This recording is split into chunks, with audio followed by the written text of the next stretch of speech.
Hello, I'm Kimber, and welcome to the Nave News Update. Many of the stories you hear here can be found at IndianCountryTV.com.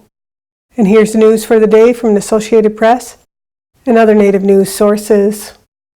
After making history at the 2019 Professional Bull Riders Global Cup USA, as the first all-Native American team to compete at an international sporting event in modern history, Team USA Wolves will return to action for the next edition of the Global Bull Riding event in February 2020 in Arlington, Texas, coached by Olympic bull riding gold medalist Ted Nuce and Indian National Finals Rodeo President Mike Voku.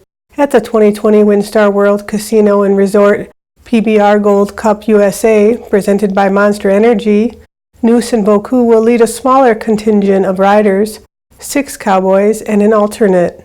As a PBR co-founder and member of the inaugural class of inductees to the PBR Ring of Honor in 1996, Nuce is arguably one of the most accomplished bull riders in the history of Western sports.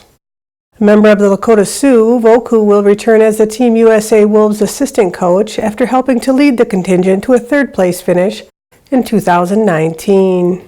Diana Cournoyer is the new executive director for the National Indian Education Association. After a nationwide search, the board overwhelmingly supported Cournoyer, who has been serving as the interim executive director for the past 6 months. She first joined the association as the program director nearly 6 years ago, and through her passion and enthusiasm for supporting Native students, has been a key driver in expanding the organization's work beyond the halls of the U.S. Capitol to communities across Indian country.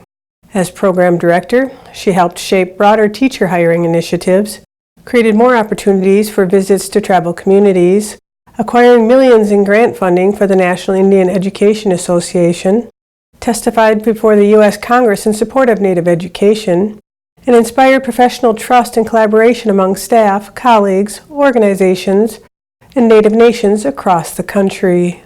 Dr. Paulette Steeves has been appointed Tier 2 Canada Research Chair in Healing and Reconciliation, receiving $500,000 in funding from the Government of Canada to support her efforts at the Algoma University in Sault Ste. Marie, Ontario. Dr. Steeves is conducting research focused on decolonizing and rewriting Indigenous histories and relinking Indigenous people to their ancestral homelands. She is creating a database of hundreds of securely dated archaeological sites and oral histories, rock art, and petroglyph sites. The resulting data will be mapped across time to create a holistic view of Indigenous people on the lands of the Western Hemisphere from over 200,000 years ago to 9,000 years ago. In my work as an archaeologist for my PhD dissertation, I decided I would look into how long our people have been on these lands, because our oral traditions state that we've been here since time immemorial. And what I found out is that, counter to the Western story that we've been here 12,000 years, that we've actually been here over 60,000 years and likely over 100,000 years, and that there's a great deal of evidence to support that. So I reviewed archaeology sites that have been excavated and dated and have all the necessary components to be considered a legitimate archaeology site. And when I got up to over 400, I became really excited and realized that there was a great deal of evidence that shows we have been here much longer. Algoma University's special mission is to teach the truth about Indigenous history and transform the school to Chief Shingwak's original vision of the site to host cross-cultural learning and teaching. Steeves, who is of Cree and Métis descent, was awarded her PhD in 2015 and will have her first book, The Indigenous Paleolithic of Western Hemisphere, published by the University of Nebraska Press in 2020. Bird Runningwater, director of Sundance Institute's Indigenous program, has been invited to join the Academy of Motion Pictures Arts and Sciences as part of the member-at-large branch. He joins the 2019 class of 842 artists who have distinguished themselves by their contributions to theoretical motion pictures. The Academy of Motion Pictures Arts and Sciences is the organization behind the Oscars. It comprises of more than 8,000 members working in cinema. Runningwater received the news from his family's home on the Mescalero Apache Reservation in New Mexico, where he is attending his tribe's summer ceremonies. Runningwater has identified, developed, and gotten made and distributed 37 films written, directed, and produced by Native American and Indigenous filmmakers. Under his tenure at the Institute, 140 different Indigenous filmmakers have been identified and supported by the organization. More than 120 films, written, directed, and produced by Indigenous filmmakers, have been curated by Runningwater to premiere at the Sundance Film Festival. And over the past 10 years alone, Sundance Institute has welcomed through its programs nearly 90 different Indigenous nations and tribes from around the world. Of all of these filmmakers, 10 have been invited to join the Academy. Native American rapper and fancy dancer Supaman has released a new music loop video to celebrate human beings, and like all his other works of art, it's taking the internet by storm.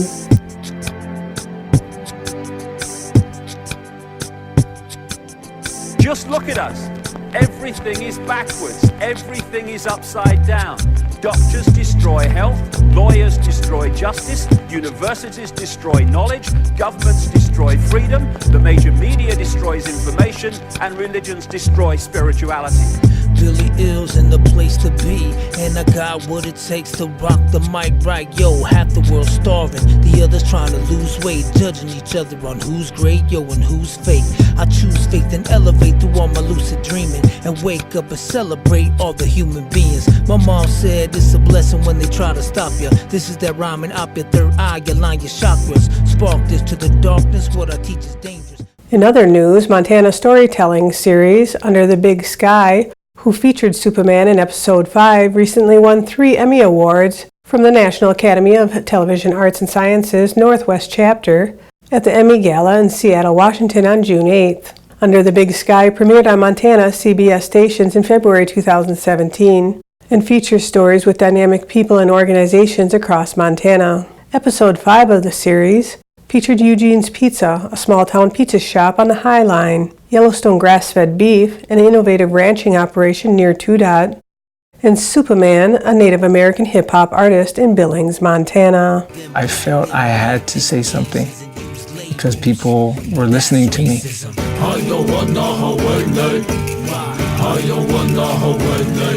The cultural aspect, the dancing and what I do, I never want to do it for a gimmick.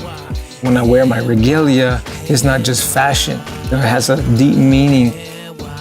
The beadwork that my wife and my daughter did for me, they put their heart and their soul into every stitch. When they're sitting there, they're praying for me, Creator, watch over him, let him say good words.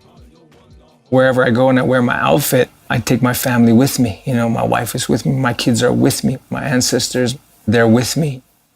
And that's another roundup of news from Indian Country on this edition of the Nave News Update. I'd like to thank you for joining me, and have a grand day. Step into Seven Winds Casino Lodge and Conference Center. Come and discover everything we have to offer. Unlimited gaming action. Northwoods hospitality. Delicious all-you-can-eat buffet. Relaxation and comfort. Great drinks and good times. Big wins, big fun. It's all here at Seven Winds Casino Lodge and Conference Center in the heart of the Great North Woods.